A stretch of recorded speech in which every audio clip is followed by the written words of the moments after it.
5 तासात 5 व्ह्यूज, 10 तासात 10 व्ह्यूज असे आपण विक्रम, असे आपण रेकॉर्ड्स भरपूर करत असतो. म्हणून हा व्हिडिओ मी 2 पार्ट्समध्ये डिवाईड केला मित्रांनो.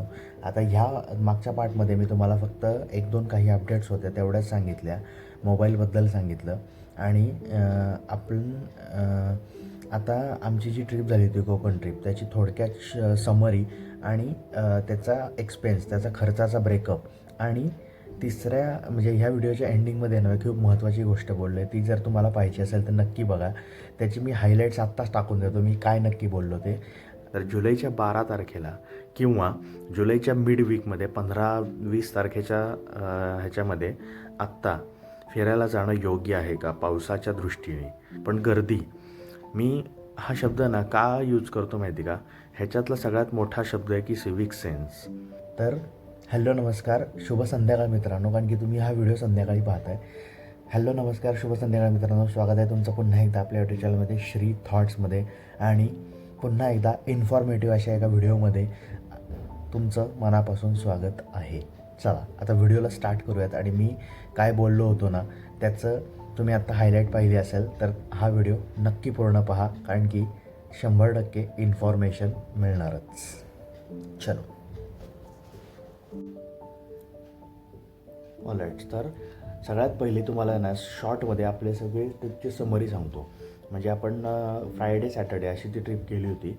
तर आपण जाताना गेलो होतो ताम्हिणी घाटातून. ऑब्व्हियसली पुण्यावरून आपण निघालो ताम्हिणी घाटमार्गे माणगाव, महाड, पोलादपूर, खेड आणि दापोली, त्यानंतर मुरुड असा आपला प्रवास होता. साधारणपणे 150 किलोमीटरच्या आसपास रनिंग होतं हे सगळं. 200 मे बी, माहीत नाही, म्हणजे मी कन्फर्म इथं टाकतो किती किलोमीटर येते. तर हा आपला रूट होता फर्स्ट डेचा. आपण दुपारी वगैरे पोचलो तिथं. साधारणपणे 6 तास लागतात एवढ्या जर्नीसाठी. आणि साधारणपणे आपल्या गाडीला म्हणजे आपली रेनॉल्ट क्विड गाडी आहे, 4 व्हीलर कार आपली, तर त्यासाठी आपल्याला 1,500चं पेट्रोल लागलं तिथं पोहोचेपर्यंत. ऑब्व्हियसली नंतर थोडंफार शिल्लक होतं, पण मी तुम्हाला एक रँडम सांगतो. ऑब्व्हियसली एक गाड्यांनुसार त्याचे ॲव्हरेज वगैरे सगळं पकडून या गोष्टी चेंज होत राहतात. आणि अजून एक अपडेट म्हणजे टोल कुठेही आत्ता सुरू नाही आहे. मी त्या व्हिडिओमध्ये बोललो होतो की मला असं कळलं की टोल चालू झाला आहे कुठला तरी, पण कुठलाच टोल चालू नाही आहे त्या रूटवरती. म्हणजे निदान खेडपर्यंत तरी, आता पुढचं माहिती नाही आहे, पण तिथपर्यंत तरी कुठलाच टोल नाही आहे. सेकंड थिंग म्हणजे ट्रॅफिक अपडेट जर म्हणाल तर ऑब्व्हियसली तुम्हाला ताम्हिणी घाटात माणगावला बऱ्यापैकी ट्रॅफिक लागतं. खेड सिटी पास करून जेव्हा तुम्ही दापोलीकडे जातात त्या भागात तुम्हाला ट्रॅफिक लागतं, बाकी कुठेही ट्रॅफिक नसतं. त्याच्यानंतर सेकंड थिंग म्हणजे ऑब्व्हियसली मुरुडमध्ये तुम्हाला काही एक्सपेन्सिव्ह हॉटेलसुद्धा मिळतात आणि काही बजेट फ्रेंडलीसुद्धा हॉटेल आहेत. पण तुम्ही एक रँडम बजेट पकडून चाला की जर फॅमिलीसाठी असेल ना तर साधारणपणे 2,500पासून वगैरे स्टार्ट तुम्हाला रूम्स मिळतील. म्हणजे फॅमिलीसाठी मी सांगतो, जर चांगल्या प्रॉपर AC रूम तुम्हाला पाहिजे असेल तर. आणि बेसिक नॉर्मल होमस्टेज किंवा रूम तुम्हाला 1,500, 1,800, 2,200 ह्या रेंजमध्ये मिळतील. पण 2,500 ते 3,000पासूनच पुढं स्टार्ट तुम्हाला चांगले प्रीमियम क्वालिटीचे फॅमिलीसाठी सेफ असलेले असे रूम्स तुम्हाला मिळतील. आता आमची रूम मी तुम्हाला म्हणत तसं 3 ते 4, 4.5च्या रेंजमधलीच आमची रूम होती. मी आता एक्झॅक्ट प्राईस ह्याच गोष्टीसाठी सांगत नाही आहे, कारण की त्या सीझननुसार चेंज होतात. म्हणजे आत्ता ऑफ सीझन आहे ना, तुम्हाला तीच रूम आत्ता 2,000मध्ये पण मिळेल. पण डिसेंबर जानेवारीमध्ये जेव्हा पीक सीझन असतो तेव्हा ती रूम तुम्हाला 5,000ला पण मिळते. त्यामुळे मी प्राईस त्या जास्त कोट करत नाही आहे. तर हा पहिला पॉईंट झाला त्यातला. परत मी तुम्हाला स्टार्टिंगला म्हणत तसं थोडे वियर्ड्स अँगल तुम्हाला दिसू शकतात. आता हेड कट होतो आहे, मी थोडा मागं सरकतो, पण व्हॉईस येणार नाही म्हणून मला इथे यावं लागतं आहे. तर आपण थोडा फोन टिल्ट करूयात. ओके, आता नाव इट्स अ बेस्ट. तर हे झालं पहिल्या दिवशीचं. त्यानंतर आमचा लंच म्हणजे ॲव्हरेज लंचचा एक्सपेन्स आहे ना तुमचा. ऑब्व्हियसली तुम्ही मासे वगैरे म्हणजे तुम्ही जर फिश खाणार असाल, ऑब्व्हियसली कोकणात लोक त्यासाठीच जातात, किंवा म्हणजे खाण्याच्या बाबतीत तरी फिशच लोक प्रेफर करतात. तर ते तुमचं 400पासून 700-800 रुपयापर्यंत तुम्हाला थाळी मिळू शकते. कुठलेही तुम्ही फिश घेताय त्याच्यावरती आहे, किंवा त्याचा रेट कसा आहे त्याच्यावरती आहे. पण जनरल जर तुम्ही जर असाल व्हेजिटेरियन शाकाहारी, तर तुम्हाला 150 ते 200, 250पर्यंत तुम्हाला मॅक्झिमम तुमची थाळी सिस्टीममध्ये तुम्हाला हा रेट मिळू शकतो. म्हणजे साधारणपणे एका पर्सनसाठी व्हेज माणसासाठी 500 रुपये तुम्ही पर डे पकडून चाला. म्हणजे सकाळचा नाश्ता, दुपारचं जेवण, रात्रीचं जेवण असं पकडून, म्हणजे ओव्हरऑल तुमचा तेवढा खर्च होतो. आणि ऑब्व्हियसली तुम्ही किती दिवस राहताय काय, ह्या सगळ्या गोष्टी सब्जेक्टिव्ह आहेत. ह्याच्यावर भरपूर सारे डिस्कशन्स आहेत. आता आम्ही हे हॉटेल कसं बुक केलं वगैरे ते सगळं मी त्या व्हिडिओमध्ये पण सांगितलेलं आहे. तरी पण मी तुम्हाला सांगतो की ऑब्व्हियसली आम्ही ऑनलाईनच चेक केलं, सगळ्या वेबसाईट चेक केल्या होत्या. बुक माय शो काय येतं आहे रावसारखं, Bookings.com, त्याच्यानंतर मेक माय ट्रिप, अगोडा, अशा सगळ्या वेबसाईट बघितल्या होत्या. आणि नंतर गुगल रिव्ह्यूज वगैरे ते आपण मागच्या आपल्या बऱ्याच व्हिडिओमध्ये ह्या गोष्टी कवर केलेल्या आहेत की हॉटेल सिलेक्शनसाठी कुठले पॉईंट कन्सिडर करायचे किंवा ते कसं सिलेक्ट करायचं. त्याच्यावर व्हिडिओ पाहिजे असेल तर मी परत एकदा सांगतो मित्रांनो, कमेंट करा यार, तरच मला कॉन्फिडन्स येईल, तरच मला ती उमेद मिळेल की मी तो व्हिडिओ बनवावा. तुम्हाला पाहिजे असेल तर कमेंट करा, आत्ता कमेंट करा, मी 1 सेकंद थांबतो वाटल्यास. ऑलराईट, तर हे झालं सगळ्या त्या ट्रिपच्या रिलेटेड. आणि येताना मी तुम्हाला म्हटलं तसं येताना आपला प्लॅन होता की वरंदा घाटातून यायचं, कारण पण त्यावेळेस आम्ही असं ऐकलं होतं की भरपूर सारा पाऊस झालेला आहे तिकडं. आणि जे काही आत्ता घाटाचं काम सुरू होतं ना, म्हणजे मागच्या 15 दिवसापूर्वीची गोष्ट सांगतो मी तुम्हाला, तर त्यावेळेस सगळा चिखल राडा असं सगळं काही झालं होतं. त्याच्यामुळं ते येणं सेफ वाटलं नव्हतं त्यावेळेस. आणि रात्रीची वेळ असल्यामुळं तर मी ती रिस्क अजिबातच घेतली नाही.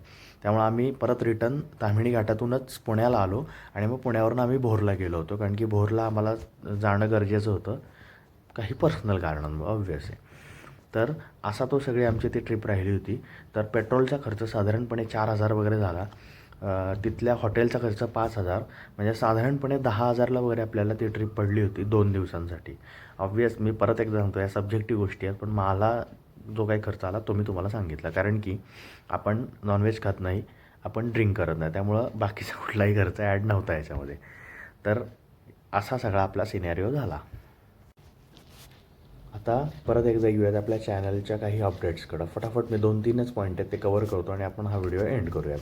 तर सगळ्यात पहिला महत्त्वाचा पॉईंट म्हणजे मी परत एकदा रिपीट करतो, आपण न्यू फोन घेतलेला आहे आणि 90% यूट्यूब व्हिडिओ शूट क्वालिटी या सगळ्या गोष्टी कन्सिडर करून तो फोन सिलेक्ट केलेला आहे. माझ्या आयुष्यातला हा पहिला एवढा महागाचा फोन आहे. आणि महत्त्वाचं वाक्य, स्वतःच्या जीवावरती. ऑब्व्हियसली म्हणजे यूट्यूबमधून बिनकमचा विषय सोडून द्या, अजून आपल्या चॅनलच मॉनिटाईज नाही आहे, त्यामुळे बाकीच्या पुढच्या गोष्टी येतच नाहीत.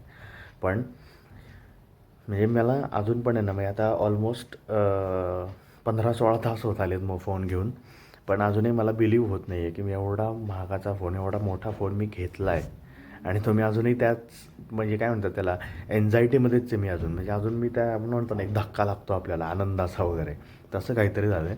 आणि त्यातून अजून सावरलेलं नाही आहे, म्हणून तो व्हिडिओ मी अजून आपला व्हिडिओच म्हणतो आहे. त्यामुळे मी अजून तो फोन स्टार्ट पण म्हणजे एकदा स्टार्ट करून बघितला, परत मी काय तो त्याच्यात अजून काहीच केलेलं नाही आहे. सिम कार्ड वगैरे सगळे आपले अजून ह्याच फोनमध्ये आहेत. तर आता ते सगळं मी आत्ता काम करायला बसतो आहे. तोपर्यंत तुम्ही हा व्हिडिओ पहा. आज आपण एका ठिकाणी जाणार आहोत, त्याचं शूट आहे.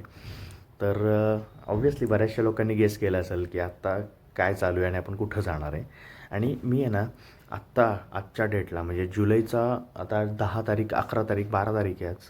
अरे मी काय बोलतो आहे, 12 तारीख आहे आज. तर जुलैच्या 12 तारखेला किंवा जुलैच्या मिड वीकमध्ये 15-20 तारखेच्या ह्याच्यामध्ये आत्ता फिरायला जाणं योग्य आहे का पावसाच्या दृष्टीने.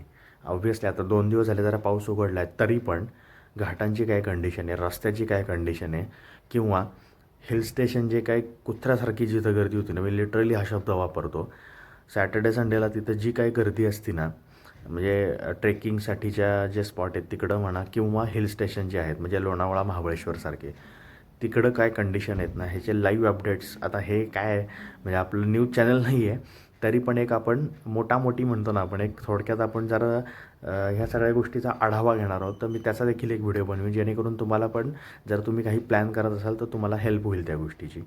आता तो काय म्हणतात त्याला, तुम्ही म्हणाल की तूच असे व्हिडिओ बनवतो आहे, मग आधीच 2 मिनटापूर्वी वाक्य वापरतो की कुत्र्यासारखी गर्दी होते. तर मित्रांनो, हे आहेत ना, ह्या 2 वेगवेगळ्या टर्म्स आहेत. ओके, म्हणजे तुम्हाला हेल्प व्हावी, तुम्ही ऑब्व्हियसली फिरायला जा, निसर्गात जा, सगळं मला मी ह्या सगळ्या गोष्टी नेहमी सांगत असतो. पण गर्दी, मी हा शब्द ना का यूज करतो माहिती का, ह्याच्यातला सगळ्यात मोठा शब्द आहे की सिविक सेन्स. आता ह्याचा मराठी अर्थ मला माहीत नाही आहे, तुम्हाला म्हणजे मला काय म्हणायचं आहे तुम्हाला समजलं असेल. सिविक सेन्स म्हणजे काय असतं की ह्याच्यावरती एक आपल्याला आहे ना व्हिडिओ बनवू शकतो. हा एक एवढा मोठा सब्जेक्ट आहे, हा एवढा मोठा पॉईंट आहे की म्हणजे लोक काय पद्धतीचे ड्रायव्हिंग करतात, काय ट्रॅफिक होतं, कशा गाड्या घालतात इकडून तिकडून. त्याच्यानंतर तिथं जाऊन पण काय त्यांचा तो धिंगाणा असतो. त्याच्यानंतर काय ते म्हणजे मोठ्या मोठ्याने गाणी वाजवणं म्हणा, दुसऱ्या लोकांना त्रास होईल असं, किंवा बाकीच्या गोष्टी मी आता बोलत नाही जास्त. पण ठीक आहे यार, तुम्ही एन्जॉय करा, मान्य आहे मला सगळं. तुम्ही पण काय म्हणतात त्याला, रिलॅक्सेशनसाठी आलाय, टेन्शन फ्री होण्यासाठी आलाय. पण आपल्या एन्जॉयमेंटचा, आपल्या टेन्शन फ्री होण्यासाठीचे जे मार्ग आहेत त्याचा दुसऱ्याला त्रास होतोय ह्याचं रिअलायझेशन, किंवा आपण गाडी चालवताना आपलीच नाही तर दुसऱ्याची देखील लाईफ आपण धोक्यात घालतोय, हा सिविक सेन्स. किंवा सगळ्यात इम्पॉर्टंट म्हणजे ट्रॅफिकचे रूल्स. म्हणजे हायवेला पण अरे रूल्स असतात. तुम्ही गाडी कशी पद्धतीने चालवावी ना, म्हणजे असं नाही की सिटीमध्ये तुम्ही चालवताय आणि मग तुम्हाला फक्त हे आहे काय ते सिग्नलचे रूल पाळायचे आहेत, असं नसतं. हायवेचे वेगळे रूल्स असतात, सिटीचे वेगळे रूल्स असतात. त्यानंतर जे स्टेट हायवेज असतात, सिंगल रोड असतात, त्याचे रूल्स वेगळे असतात. म्हणजे रश गाडी चालवणं, मागं येऊन म्हणजे काय गाडीच्या मागं येऊन त्यांना हॉर्न मारणं, कसंही कट मारून ओव्हरटेक करून जाणं, किंवा जे टू व्हीलरवाले असतात त्यांना असे कट मारायचे की तो पडलाच पाहिजे जागेवरती. किंवा सगळ्यात घाणेरडी गोष्ट म्हणजे ड्रिंक अँड ड्राईव्ह. आता मी सगळ्यांना नाही बोलत, पण ज्या गोष्टी ह्या आहेत त्या आहेत. तुम्हाला काय वाटतं ना, मला नक्की कमेंट करून सांगा ह्याबद्दल. ह्या गोष्टी सुधारणं खूप गरजेचं आहे. कारण की मला म्हणजे मी पण ऑब्व्हियसली पुण्यात तुम्ही गाडी चालवतो ना, तुम्हाला रश ड्रायव्हिंग आलीच पाहिजे. म्हणजे काय म्हणतात त्याला, हे थोडं माझं कॉन्ट्रडिक्टरी असं काय म्हणतात त्याला, वादग्रस्त वाक्य असू शकतं, पण ही रिॲलिटी आहे. कारण की लोक तशीच गाडी चालवतात, तुम्हाला देखील मग तशीच चालवावी लागते. पण मी इतकं ट्रॅव्हल केलं, इतकं मी बाहेर फिरलो आहे ना, तुम्ही माझी कार ड्रायव्हिंगची पद्धत किंवा बाईक रायडिंगची पद्धत जर तुम्हाला पाहिली असेल तुम्ही सगळ्या व्हिडिओजमध्ये, तर तुम्हाला ते जाणवलं असेल. मी पुण्यामध्ये सिटीमध्ये खूप वेगळ्या पद्धतीची गाडी चालवतो आणि बाहेर गेल्यानंतर मी खूप वेगळ्या पद्धतीची गाडी चालवतो. हा जो ड्रास्टिक डिफरन्स आहे ना, तो फक्त मलाच जाणवतो, किंवा तो फक्त तुम्हालाच जाणवत असेल जर तुम्ही मला प्रॉपरली फॉलो केला असेल, तुम्ही माझे व्हिडिओज प्रॉपरली पाहिले असतील तर. आता एकाच व्हिडिओ हा मी कंटिन्यू खूप बोलतो आहे, हे सगळं उद्विग काय म्हणतात त्याला, ऑटोमॅटिक मला सगळ्या गोष्टी आठवत आहेत आणि ते मी तुमच्याशी बोलतो आहे. पण ठीक आहे, चला, हे भरपूर सारे काही डॉट्स होते ते मी एकाच व्हिडिओमध्ये जोडण्याचा प्रयत्न केला. पण हे जर काय म्हणतात त्याला, ह्या एका सब्जेक्टवरती आहे ना एक व्हिडिओ बनवू शकतो. तर ते जर पाहिजे असतील तर नक्की कमेंट करा. आता हा व्हिडिओ मी इथंच थांबवतो आहे, हा व्हिडिओ मी इथंच बंद करतो आहे. मोबाईलचं इन्स्टॉलेशन करूयात. तुम्हाला पुढच्या व्हिडिओमध्ये मोबाईल म्हणजे मोबाईल आपण घेतला, त्याची बॅक एंड स्टोरी, हा मोबाईल का सिलेक्ट केला, हे सगळं त्याच्यामध्ये मी सांगेन. आणि त्याच्यानंतर आपला आज आपण ज्या ठिकाणी जाणार आहे तो व्हिडिओ तुम्हाला पाहायला मिळणार आहे. म्हणजे हार्डली 2-3 दिवसातच तुम्हाला हे सगळे व्हिडिओ, आता तुम्हाला कळेलच क्वालिटी आणि क्वांटिटी काय असते ते. चलो okay, tata bye bye. Like share subscribe करना मत भूलिए दोस्तों. हिंदी में व्लॉग चाहिए, हिंदी में वीडियो चाहिए तो वो भी बता देना. Bye bye.